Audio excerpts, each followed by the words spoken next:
করার যন্ত্র নাই দাদা। এই সামান্য মাইনে তো নিজেদেরই ভালো করছে না। বাড়িতে একটা বাকি মানুষের দায়িত্ব নেওয়া সম্ভব। একটু বাস্তবমুখী হতে সে বুঝলি, কল্পনার ফানুষ সরানো কিন্তু সহজ, কিন্তু বাবা থাক, তোকে আর বিয়ে শাদী করতে হবে না। আমি মরেছি তাই গেলে তবেই তুই বিয়ে করিস। মা, কপালে যদি সুখ শান্তি না থাকে কেউ তো দিতে পারে না রে।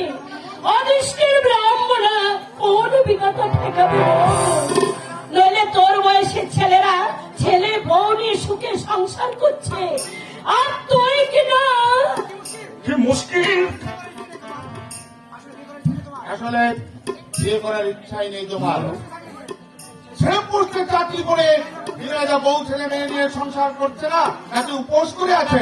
তোমার বন্ধু দীপচন্দ্রদা, এখন অরূপ, তোমার কাছে আমার একটাই অনুরোধ দাদা, মাকে আর কষ্ট দিও না। আমি তোমাকে কথা দিচ্ছি, আমার টিউশনের 30টি টাকা আমি তোমার হাতে তুলে দেবো। I will promise sir. Lakshmi বাবা আমার, তুই আর অবাক করিস না। কোথায় এই বয়সে একটু নাতি নাতি নিয়ে আনন্দ করব, সেই সুখ থেকে তুই আমাকে বঞ্চিত করবি না। মায়ের এই সামান্য দাবিটুকু তুই কি পূরণ করবি না বাবা? তোমার ব্যথা আমি বুঝি, কিন্তু এই যুগের মেয়েদের এনে তুমি যে কিছুতেই শান্তি পাবে না মা। কারণ বেশিরভাগ মেয়ে হচ্ছে সেলফিশ, আত্মকেন্দ্রিক, নিজে ভালো খাবো ভালো পড়বো এই মোটিভ নিয়েই তারা সংসার করতে আসে। কিন্তু খোকা, আমার এক বন্ধু বঙ্কিম বিয়ে করেছে। বিয়ের আগে বেচারা দারুণ আবদ্ধ ছিল, কিন্তু বিয়ের পর বেচারির চাল চলন সব বদলে গেছে। সবসময় তার মুখ যেন আষাঢ়ে মেঘের মতো অন্ধকার। আমার বঙ্কিমের মায়ের সঙ্গে বইয়ের একদম পরিমাণে নেই। অপ্রায় বইয়ের 4 দিন সিনেমা দেখেছে, 7টা আগে নাকি ঘুম ভাঙে না। সেই সবে কি আমাদের মানুষ। আমার কি মনে হয় জানো দাদা, এই জন্য বঙ্কিমরাও কম দায়ী না। উনি যদি আমার দিকে তাকাও, আমার দিকে তাকাও। পরিস্থিতি তাবুর ভিতরে, তাবুর ভিতরে যাও। তুমিও যদি বিয়ে করে বউকে মাথায় তুলিয়ে রাখো। একটা কথা তুই মনে রাখিস নরু, সেই গাঙ্গুলির মানুষ জানোয়ার নয়। খোকা, আমার বউ অশ্রদ্ধা করবে, সেই বউ ফিরিয়ে আছে ঘর করতে। মা, আমি করবো না। ভগবানের অসীম করুণায় আমি সংসারে এলাম, যাদের অকৃপণ মমতায় আমি বড় হয়ে উঠলাম। এই মাকে যে কষ্ট দেবে তাকে নিয়ে আর সেই ঘর করুক, আমি করবো না। বাবু, বাবু, একটা কথা বলে, আমার সাথে ছুটি দিতে হবে, ঘরকে যাবো। হঠাৎ তো যাবার ভাই উঠলো কেন রে ভুবন? এই তো 2 মাস আগে দেশ থেকে ঘুরে আনি। এই এখন যদি চলবে কি করে? কাঠা তো শুধুমাত্র জমি, তাও যদি পড়ে থাকে আমাদের চলবে কি করে? আরে দেশে তো তোর বাবা মা নেই, আর তাছাড়া বিয়েও করসনি, কি করতে যাবি দেশে? বলবো বাবু, হ্যাঁ। বলবো। বল। এই না, আমার আমার না খুব লজ্জা করে বাবু। আরে বল না। আমি একটা বিয়ে করবো। এই নরুব, শুনছিস? বিয়ে করবি? এই বিয়ে করে বউকে খেতে দিতে পারবি? করিস তো জন্মজুরি। কেন ভাই বললেন? আমি কাম করবো, আমার বউ ভাই কাম করবে।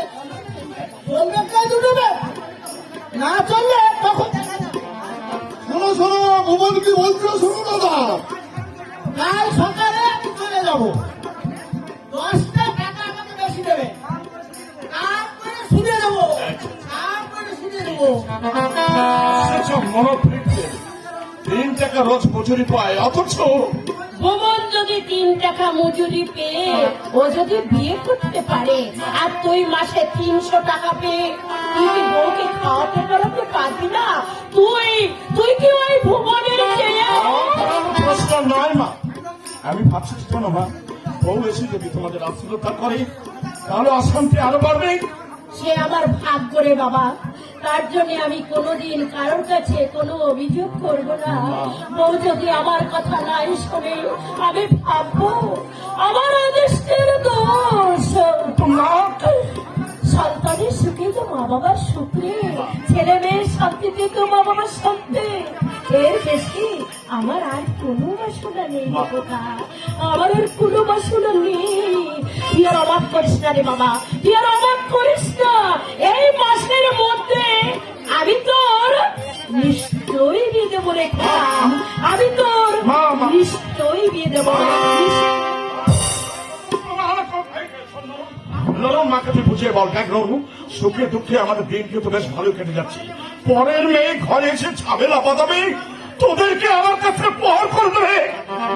চন্দ্রমা বিয়ে দিতে অনেক টাকা ধার দেনা হতে হচ্ছে। ওরে নরু, এই যুগের মেয়েদের হৃদয় বলে কোনো বস্তু নেই রে। শেষে কিন্তু তোরা আমাকে দুষবি। তো শোন, মাকে একটু বুঝিয়ে বল, মাকে একটু বুঝিয়ে বল।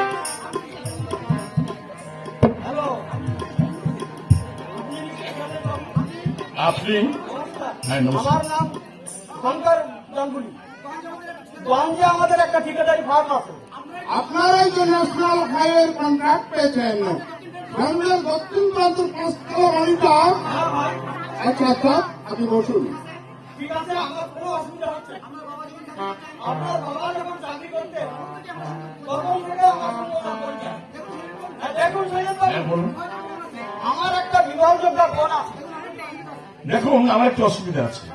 সামান্য মাইন্ড পাই, বছরখানেক আগে বুনে বিয়ে দিয়েছি, সে ক্ষত এখনো। কাজেই বিয়ে করার বিলাসিতা। আমাদের অসুবিধার কথা ওনাকে বলেছি শৈল, বাবা। উনি বলেছেন বলেছেন?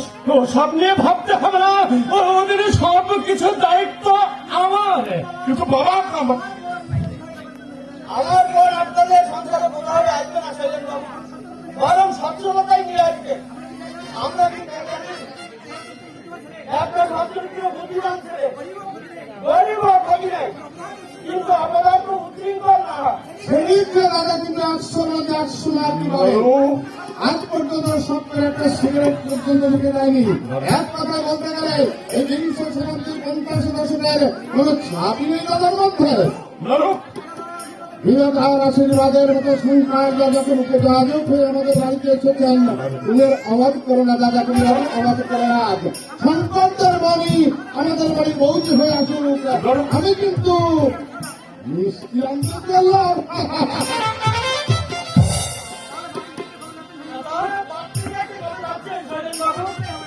বাবা দেখলেই হবে। আমি দেখে এসেছি শৈল, লোককে প্রতিবার মতো মেয়ে বিয়ে করছি, অথচ এমন নয়। ভক্তরা সবাই কি বলবো তোকে, আমার পায়ে হাত দিয়ে প্রণাম করলো সুরমা। তাহলে হ্যাঁ বাবা, আপনি আমার খুবই পছন্দ হয়েছে। বাবা, ওই মেয়ে এই সংসারে এলে এই সংসারের ছেড়ে বদলে যাবে, আমি হলপ করে বলতে পারি শৈল। তুই শঙ্কর বাবুকে নিয়ে আয়, আমি পাশের বাড়ি থেকে পানি টানিয়ে আসি বাবা, পানি টানিয়ে আসি। ভাবছি আমার অবস্থায় কম খিলে কত না হয়। দেখুন, মা বাবাকে আমি দেবতার মতো শ্রদ্ধা করি। আশা করি আপনার বোনকে আপনি এই কথাগুলো বুঝিয়ে বলবেন।